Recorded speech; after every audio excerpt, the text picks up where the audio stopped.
There are moments in life when a person knows that one wrong step could change their fate forever. For Magnolia Winters, that moment came on a blistering afternoon in the heart of Arizona, when the sun hung like a red-hot blade in the sky, threatening to cut down anyone wandering the desert without shelter. Her thin, travel-worn dress clung to her body after weeks of endless dust and heat. Sweat rolled down her back, yet her throat was so dry it felt as if she had swallowed the desert whole.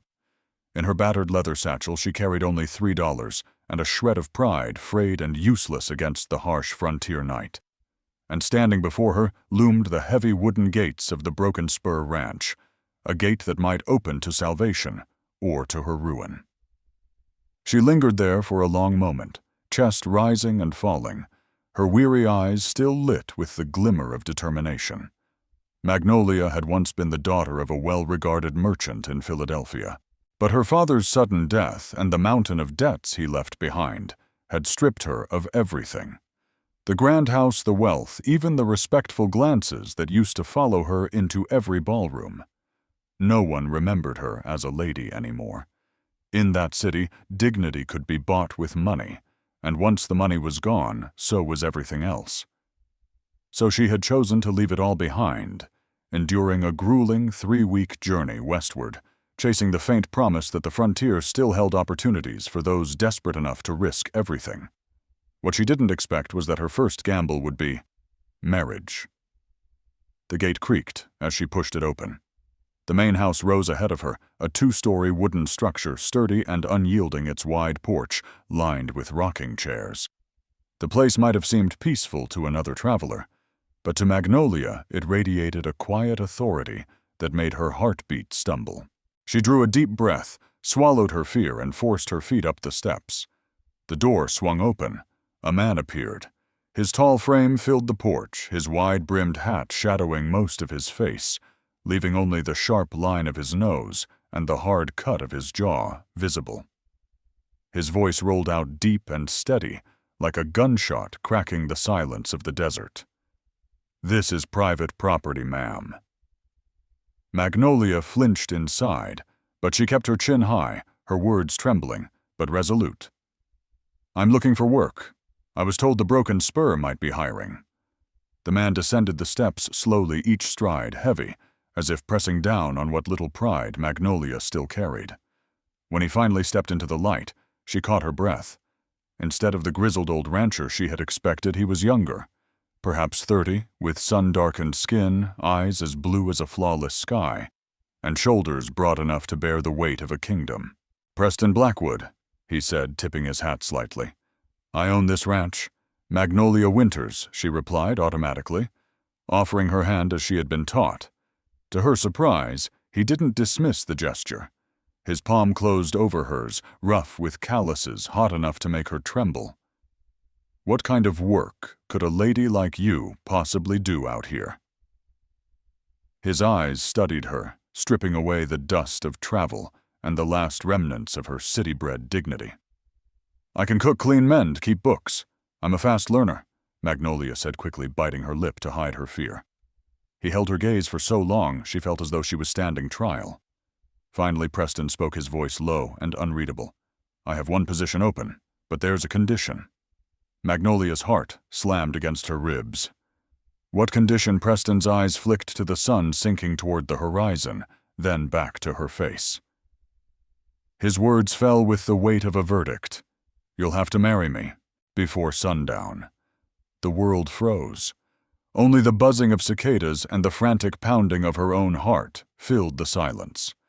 For a moment she thought she had misheard, but the steel in his eyes told her otherwise. This was no jest, no half-hearted suggestion. It was an ultimatum. "I beg your pardon," she whispered, her voice breaking. "Marriage to a stranger. Plenty of women out here marry men they've only just met. I've got my reasons. You agree you'll have work, a roof, and my protection.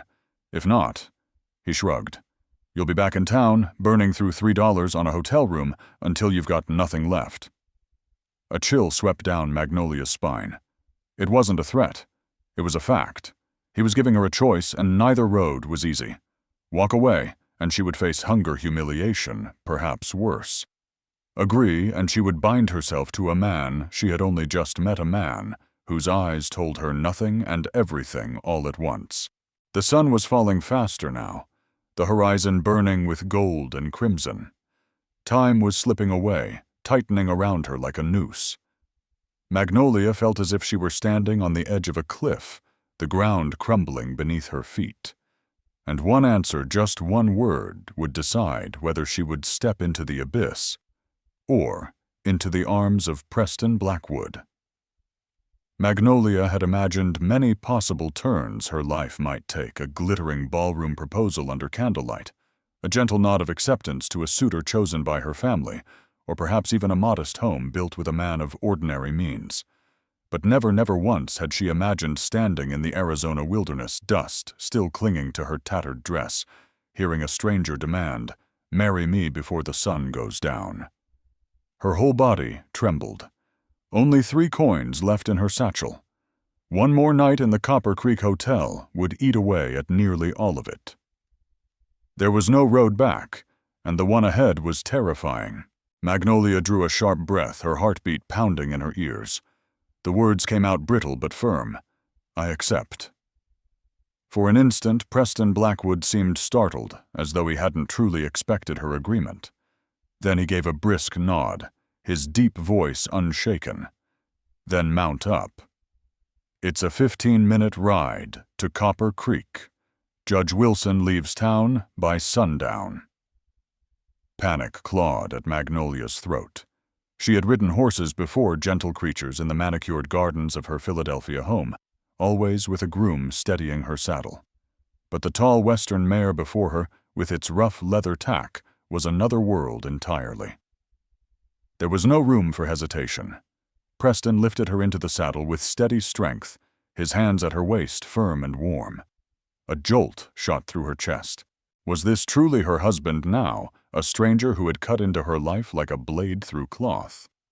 The road to town churned with red dust hooves, pounding a relentless rhythm that echoed her chaos inside. Magnolia clung to the saddle horn breath, shallow and uneven. She didn't know whether to feel terrified, ashamed, or simply laugh at the absurdity. A marriage proposal was supposed to steal a girl's breath with romance. Hers was a cold bargain struck on horseback. "Why me?" she finally blurted, voice carried off by the wind.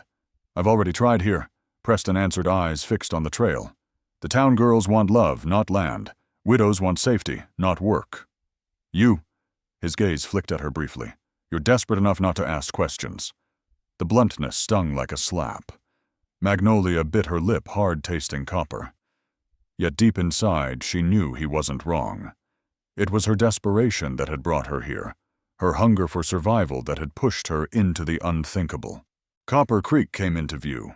Weather-beaten storefronts lined a single dusty street, the sky above streaked crimson with the sinking sun. Preston dismounted before a narrow staircase leading above the general store. A wooden sign swung overhead. Judge Wilson, Justice of the Peace. Judge Wilson, a portly man with spectacles sliding down his nose, glanced up from his ledger as they entered. He sighed, shaking his head. "Again, Blackwood. This makes the 3rd girl this month." Magnolia froze, the words slicing her composure. "The 3rd. Her head whipped towards Preston, but his expression remained carved from stone. "This one will stay," he said firmly. The judge shrugged and pushed the ledger toward her. Name Magnolia's hand shook so badly, the ink smeared across the page. So this was her wedding. No flowers, no gown, no music. Just dust old paper and a stranger's name scratched beneath her own. "Do you take each other as husband and wife?" The judge's voice droned as if reading from memory. Preston's answer was immediate, steady, "I do." Magnolia swallowed hard, throat raw. Her voice broke as she forced the words, "I do." "By the authority vested in me," the judge declared flatly, "I now pronounce you husband and wife." There was no tender kiss, no fanfare. Preston leaned in and brushed the barest kiss against her cheek. His lips warm, the scrape of his beard startling against her skin. The judge closed his book, handing her the certificate. "Congratulations, Mrs. Blackwood. I hope you last longer than the others." Outside, the sun bled red across the horizon. Magnolia clutched the paper with trembling fingers, her stomach churning. It was done. She was married, swept into a union born not of love, but of necessity. Preston lifted her back onto the horse in silence, his face unreadable. At last, Magnolia broke the quiet. Her eyes fixed on the dying light. "I think you owe me an explanation." What did he mean about the others? Preston's grip on the reins tightened. His voice lowered. "They changed their minds. One found a better offer. The other said she couldn't marry a man with my reputation." Magnolia's pulse stumbled. "And what reputation is that?" His blue eyes met hers, hard as steel. "Some say I killed a man. Some say I robbed a bank. Some say worse." Her breath caught. Fear prickled cold across her skin. She wanted to ask more, wanted to turn the horse and flee back into town. But the weight of the marriage certificate in her satchel chained her to him. God help me, what have I done? They rode back to Broken Spur in silence, night, pressing in around them, each carrying secrets the other could not yet bear to tell. And Magnolia knew, as the ranch's lights flickered in the distance, that when she laid her head down tonight, it would not be sleep that claimed her, but the gnawing question of whether she had just secured her survival or signed away her life. The first morning, as Mrs. Blackwood came too soon, Magnolia woke to the strange chorus of a working ranch, the lowing of cattle, the thud of boots on wooden floorboards, the clang of pails being carried to the barn. It wasn't the gentle hum of a city awakening. It was a world alive, purposeful, demanding. She dressed quickly in one of her 2 worn dresses, her hands trembling as she tied the faded ribbon at her waist. Everything about this place felt temporary, as though she might wake and find herself back in Philadelphia, except that the paper folded inside her satchel, her marriage certificate, proved otherwise. Downstairs, the kitchen was already alive with the smell of yeast and wood smoke. An elderly woman, small and wiry with knotted fingers, was kneading bread at a heavy table. Without looking up, she spoke in a brisk voice. "You must be the new Mrs. Blackwood." Magnolia faltered at the title. New Mrs. Blackwood. The words fit her as poorly as the dust-stained dress clinging to her frame. She opened her mouth to deny it, to explain the odd arrangement, but the woman's sharp eyes finally met hers, reading the hesitation as easily as she read flour and dough. "It's complicated," Magnolia admitted at last, her voice low. The woman nodded knowingly, dusting her hands. "Always his child. But you're here now. That's what matters. Name's Martha. I've kept this kitchen since before Preston had whiskers." "You know how to make biscuits," Magnolia blinked. Biscuits she remembered airy lessons in a Philadelphia parlor guided by cooks who humored her attempts at ladylike skills. She hesitated, then answered, "Yes. I can." "Good. Start there. Men'll be in within the hour. They eat like wolves. Better keep up." Thrown into work without further explanation, Magnolia found herself flour-dusted and elbow-deep in dough within minutes. Martha's movements were efficient, almost soldierly, yet there was patience hidden in her brusque tone. She explained the routine the ranch hands fed at sunrise and sunset. Preston took his coffee in his study, sharp at 6 eggs over easy bacon, crisp coffee strong. Magnolia listened carefully, committing every detail to memory. Yet with every instruction, a seed of doubt whispered inside her. Could she really do this? Could she become a ranch wife, even in name, only when her life until now had been ruled by tea sets and etiquette, not frying pans and branding irons? Her doubts grew when the back door banged open. Preston himself entered, sleeves rolled forearms roped with muscle hair damp with sweat from early chores. He looked at her longer than necessary before greeting both women with a quiet morning. Magnolia forced a polite smile. "I slept well enough, thank you." The silence that followed stretched taut, broken only by Martha pressing a steaming mug into Preston's hands and shooing him toward his study. Yet even in that small exchange, Magnolia sensed the unspoken weight. This wasn't just a kitchen. It was an arena where she would be tested, measured, judged. Later that morning, Preston sent for her. Magnolia found him hunched over a ledger in the study, the room thick with the scent of ink and leather. He gestured to the chair opposite. "We need to discuss terms. As my wife, you'll have a household allowance access to accounts. Your own horse if you can ride." Magnolia lifted her chin. "I can learn. And I might help with the books if you'd allow. I kept my father's accounts for years." A flicker of interest crossed his face. "Your father was a merchant, wasn't he? Import and export," she said quickly, leaving out the ruin that followed. Preston pushed the ledger across the desk. "Show me what you see." Magnolia leaned in, scanning neat columns of figures, her brow furrowed. "Your cattle are profitable, but you're overspending on grain. And these bunkhouse supply figures far too high." His eyebrows rose. "Go on." They bent over the ledger for an hour, Magnolia pointing out excesses, Preston explaining the harsh realities of water rights and cattle markets. Slowly, suspicion crept into her thoughts, not of his honesty, but of his drive. Why did this man, surrounded by whispers of violence, trust her so quickly with the heart of his business? Was it respect or calculation? When the discussion turned to land, his voice grew taut with something sharper than numbers. He unfolded a rough map pointing to the ridge lines. "Water's the key. The north pasture holds the creek. Best grazing in the territory. That's why I'll fight for it." Magnolia studied him. His eyes, normally hard as flint, burned with a fierce light. The north pasture. It wasn't just land. It was obsession. It's where the homestead stands. He continued, his tone low. "The government requires residence with a family for 5 years.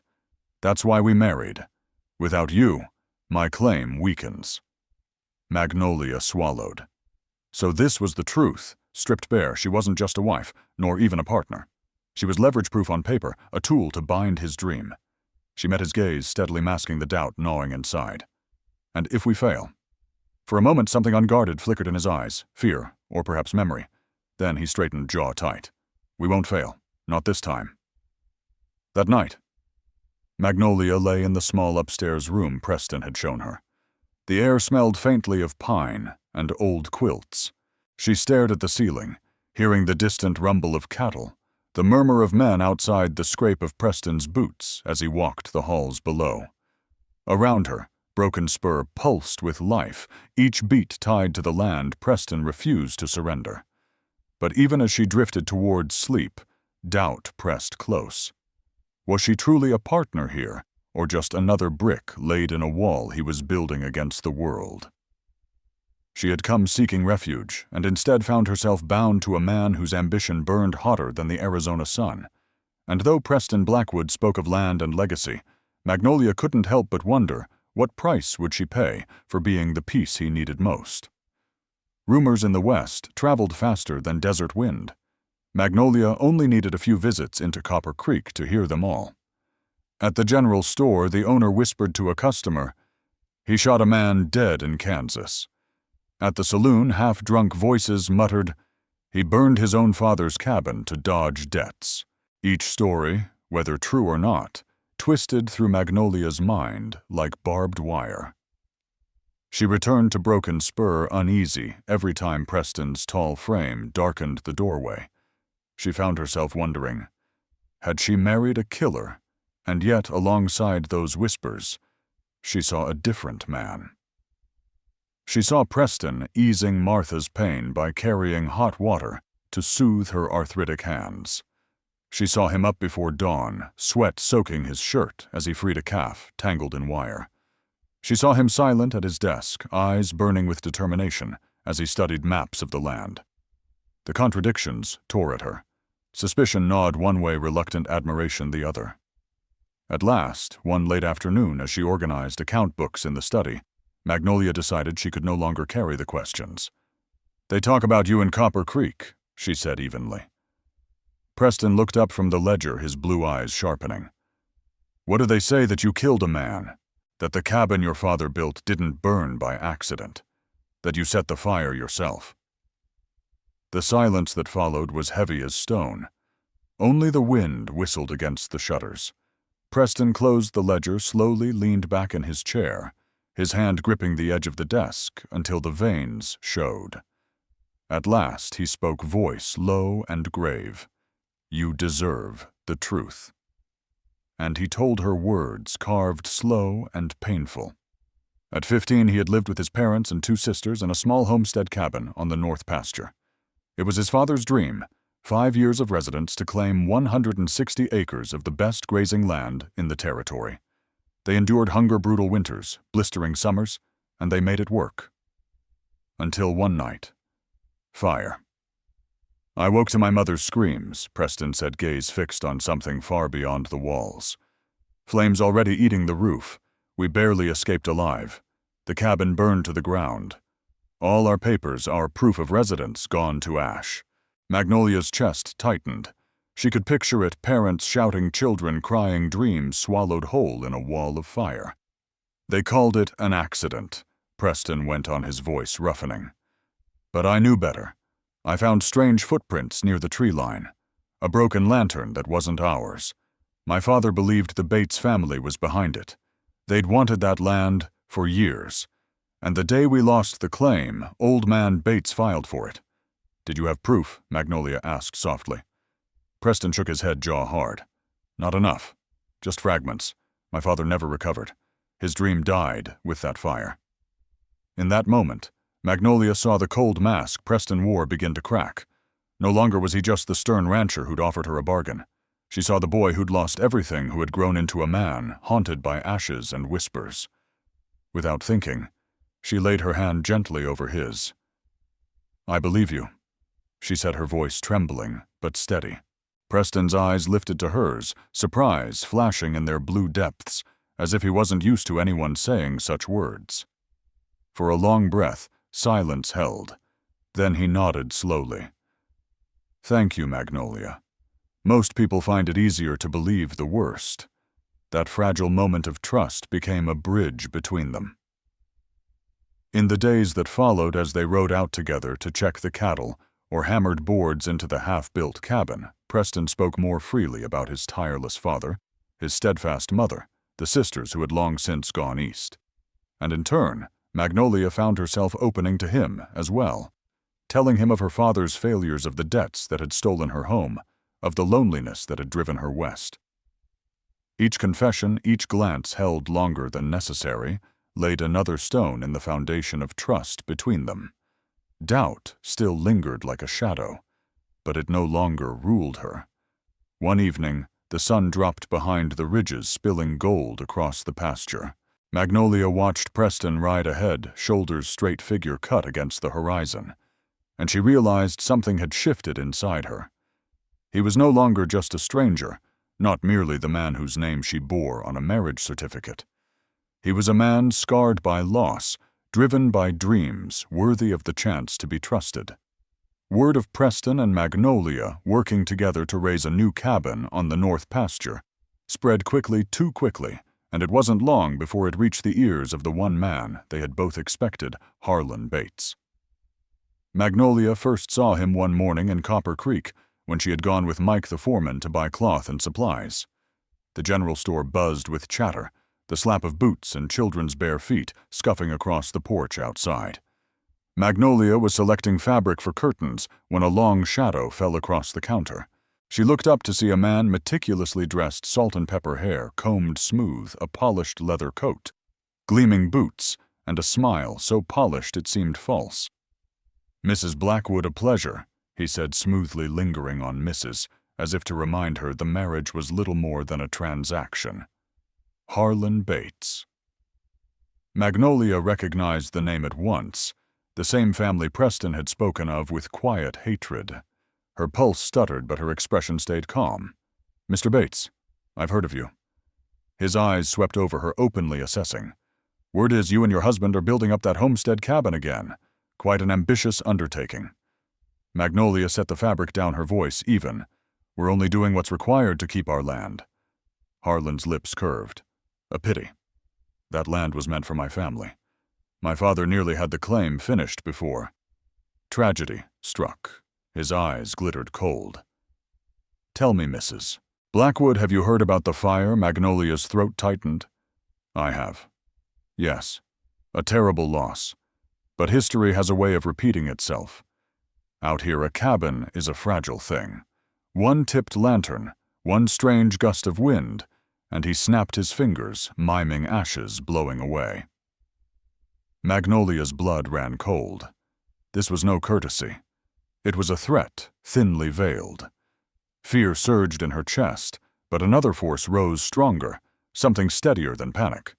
"If you think you can frighten me with hints and shadows, you're mistaken," she said, steady gaze fixed on him.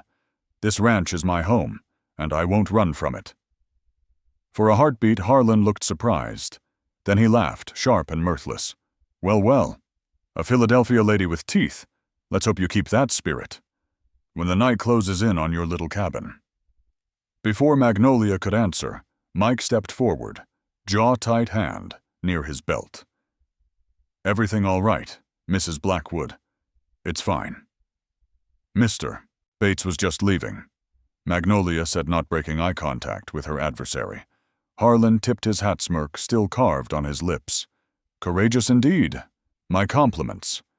Give your husband my regards." His boots clicked against the wooden floor as he left, and only when his figure disappeared did Magnolia feel the tremor in her shoulders. On the ride back, Mike was silent for a long time before muttering, "That man's a rattlesnake. He's threatened Preston more times than I can count. You'd best tell him what happened." Magnolia nodded, clutching the roll of fabric tight. Fear still lingered, but it had hardened into something else resolve. She would not give Bates the satisfaction of seeing her shake. That evening, when Preston returned from the pasture, Magnolia found him in his study. "I met Harlon Bates," she said bluntly. Preston's shoulders stiffened, his eyes narrowing like drawn steel. "What did he say?" She recounted every word, every mocking look, every subtle jab about the fire. By the end, Preston's fist was clenched tight against the desk. "I always suspected him." Preston growled. "Now he dares to remind me." Magnolia laid her hand on his arm, not trembling this time. "Preston, listen to me. He wants to scare us, but I won't give him that power. I won't leave. This is my home." He turned to her, eyes sharp, then softened as though caught off guard. "You truly believe that that Broken Spur is your home?" Magnolia nodded the words, leaving her lips with more certainty than she'd ever felt. "Sa. At first I thought this marriage was just ink on paper, but now I know I want to stay. I choose to stay." For her, the words were both a vow and a declaration of war. Outside, night crept across the land shadows, swallowing the horizon. But inside Magnolia's heart, something fierce had been kindled. She had walked through fear and come out standing taller. From that moment forward, no matter what schemes Harlon Bates planned, she would stand at Preston's side. She would fight for the ranch, fight for the claim, fight for the home she had chosen as her own. Preston wasn't surprised by Bates's threats, but the fury in his eyes burned like coals fanned to flame. He had always known Bates wouldn't give up the North Pasture, but this time, after Magnolia repeated every word about fire and cabins, Preston knew it was no longer empty bluster. "He'll try again," Preston said, voice rough. "We'd better be ready." Magnolia nodded, fear tightening in her chest, but resolve hardening beneath it. She knew another fire could destroy more than timber and nails. It could consume the fragile future they were building together. The very next morning, Preston rode into Copper Creek to speak with Sheriff Harlon McGraw, a broad-shouldered, weathered man known for his fairness. Inside the cramped office lined with rifles, Preston stood squarely before him. "I want to report a crime. Bates and his men plan to burn down my homestead cabin." The sheriff's brows furrowed. "You got proof, Blackwood? Not yet. But I've got a direct threat, and I know Bates. He won't wait long. Give me a chance to catch him in the act." Sheriff McGraw studied him, weighing every word. He had heard every rumor about the Blackwoods, but he also knew Bates's reputation was far from clean. At last, he nodded. "All right, I'll set men with you.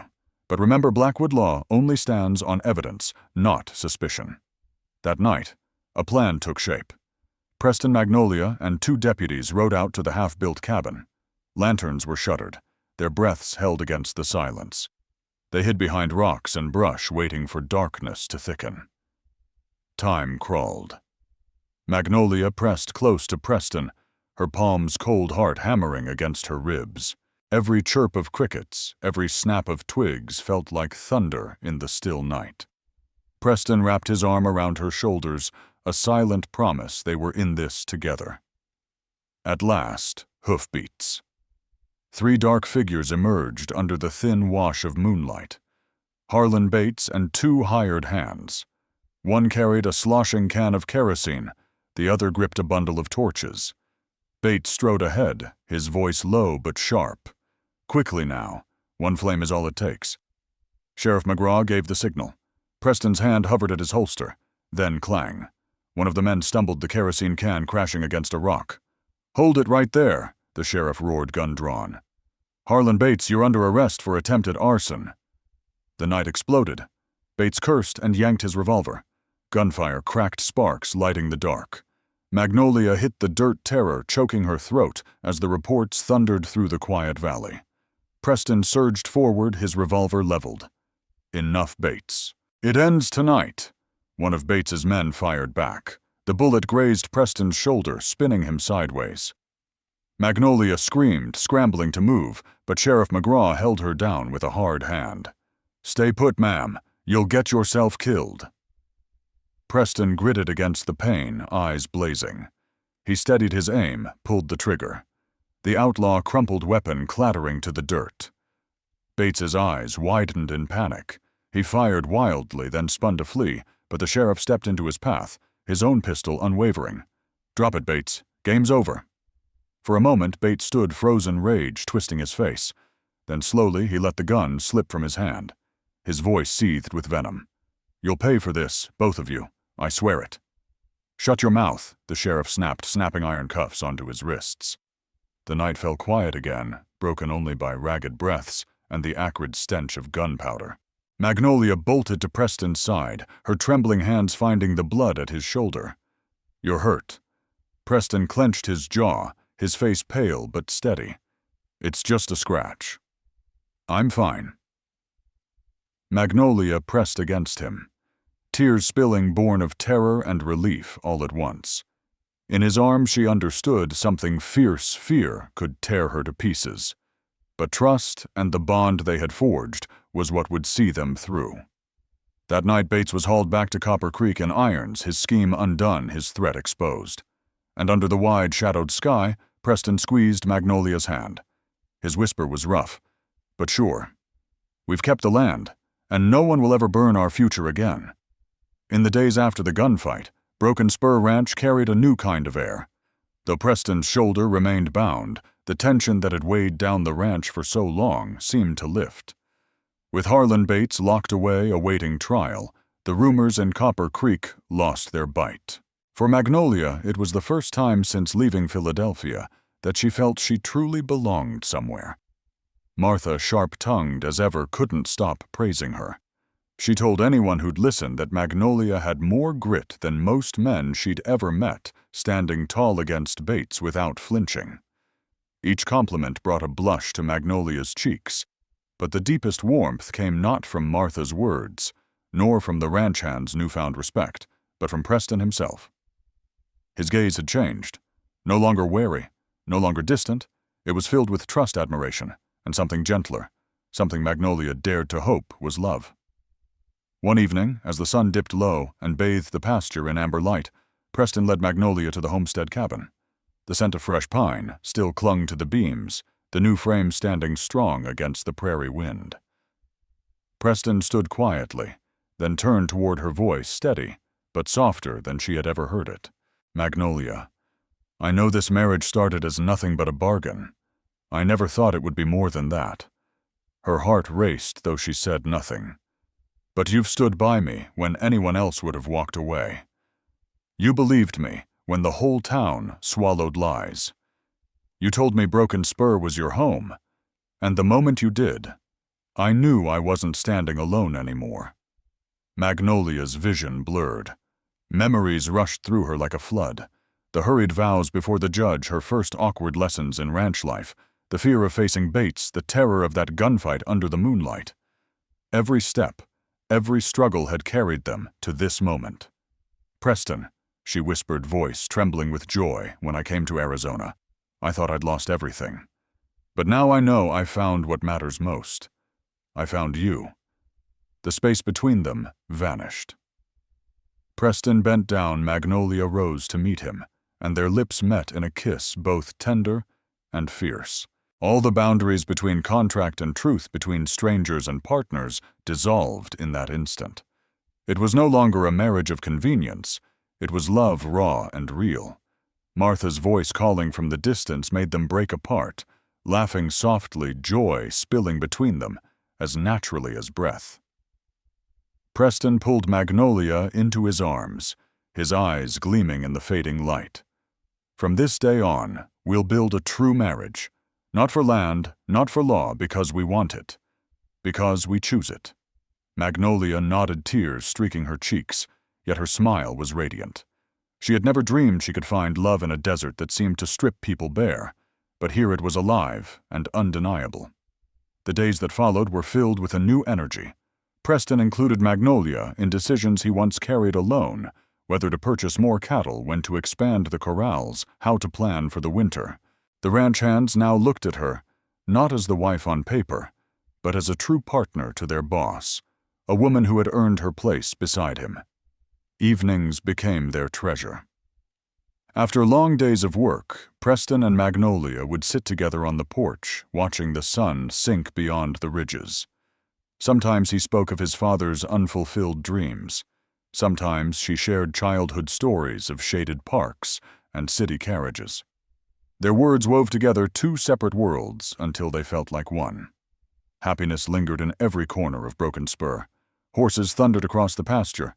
Suppers were filled with laughter, and Magnolia's heart carried a certainty she had never known. Before, their love was no longer bound by necessity, but by choice. One starry night, Preston laced his fingers through hers and looked into her eyes. "You know, if you hadn't come to Arizona, we never would have found each other." Magnolia smiled, leaning into him. "Maybe. But I believe this was meant to be." He kissed her forehead gently, voice low and sure. "You are my home, Magnolia." And in that moment, every shadow of fear, every scar of the past seemed to fade. What remained was simple shining and true joy love, and the promise of a new beginning together. 5 years had passed since that gun-smoked night at the homestead cabin. Time, steady as a river, had carried away the fear and left behind only peace. Broken Spur Ranch was no longer a fragile holding. Standing on the edge of loss, it had become a true home, a living legacy of love and perseverance. They say land in the West isn't just kept with sweat, but with heart. Preston and Magnolia had poured both into this soil, and the results were plain for anyone to see. Pastures once brittle and gray, now rolled out lush and green. The cattle herd had doubled. The homestead cabin, once a symbol of fire and ruin, was now a warm family home, echoing with the laughter of children. On that porch, Magnolia held their youngest daughter in her arms, while their older boy raced across the yard, tugging a colt by its lead rope, eager to ride. Preston stood watching, broad shoulders still strong, though the lines around his eyes carried the etchings of years. His lips curved into a quiet, satisfied smile. "Who would have thought, Magnolia," he murmured, voice rough, "that a marriage of convenience would lead to all this?" She looked up at him, her eyes shining with pride. "I did, Preston. I believed it from the first day we chose not to give up." On the wall inside their home hung a framed land certificate, signed and sealed by the Territory of Arizona. It was more than a legal document. It was a badge of honor, proof of every sacrifice and every fight. Preston often pointed to it when speaking to his son. "Son, never take this ground for granted. It's not just dirt. It's sweat and blood, and the love your mother and I gave to it." The boy listened with wide eyes, carrying the weight of those words in his young chest. Even Copper Creek had changed its tune. Where once folks muttered and doubted, now they spoke of Preston and Magnolia as the heart of Broken Spur. They had proven that a marriage born in desperation could bloom into real love, that a ranch nearly stolen could be reclaimed with grit, that faith and courage could rewrite destiny. At town gatherings around bonfires and fiddles, their story was retold like a lesson written into the very soil. The old nodded knowingly, the young leaned forward eager-eyed, and newcomers drew hope from it, believing that even from nothing, a future could be built. Magnolia, once the trembling Philadelphia girl who had signed her name to a cold bargain, now walked through the crowd with her head high, her hand resting firmly in Preston's. Behind them skipped their children, their laughter weaving into the life of the town. She was no longer a stranger. She was the lady of Broken Spur, and hers was a story no one would soon forget. At night, under the wide Arizona sky thick with stars, Magnolia and Preston often sat on their porch gazing across the pastures. Their children lay asleep inside the air, alive with crickets and soft night wind. Preston laid his hand across hers, his grip steady. "I once thought I'd live out my life alone, just a man holding land, until it slipped away. But you changed that, Magnolia. You turned it into a home." Her smile glowed, her heart swelling with quiet peace. "No, Preston, we did, and one day our children will carry it on. It was a promise, unspoken, yet certain, needing no oath carved in stone. Their presence, their love, their land, those were enough to prove it. This isn't only the tale of a man and a woman.